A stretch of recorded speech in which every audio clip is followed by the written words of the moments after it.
ওইদিকে গাড়ি পর্যন্ত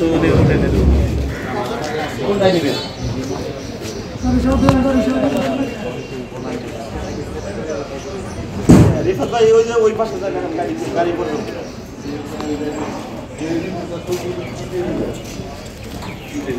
পাদানি বসার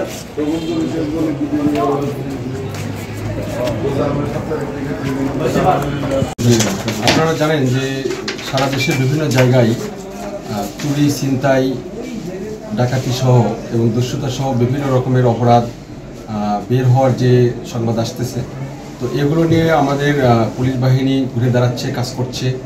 তারই অংশ হিসেবে গত 3 তারিখে অর্থাৎ চলতি মাসের 3 তারিখে সাভার সিটি সেন্টারের সামনে থেকে জনৈক জাকারিয়া নামক এক ব্যক্তির একটা সুজুকি জিক্সার নামক একটা মোটরসাইকেল হারিয়ে যায়, যার আনুমানিক মূল্য প্রায় 2 লক্ষ টাকা। তো এটা হারানোর পরে সাথে সাথে থানাকে অবহিত করা হয়।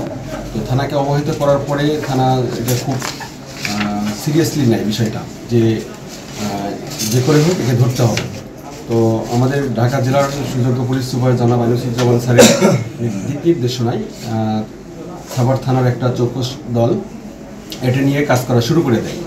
তো কাজের বিভিন্ন জায়গায় অভিযান চালানো হয়, সিসিটিভি ফুটেজ দেখানো হয়, তথ্য প্রযুক্তি ব্যবহার করা হয়।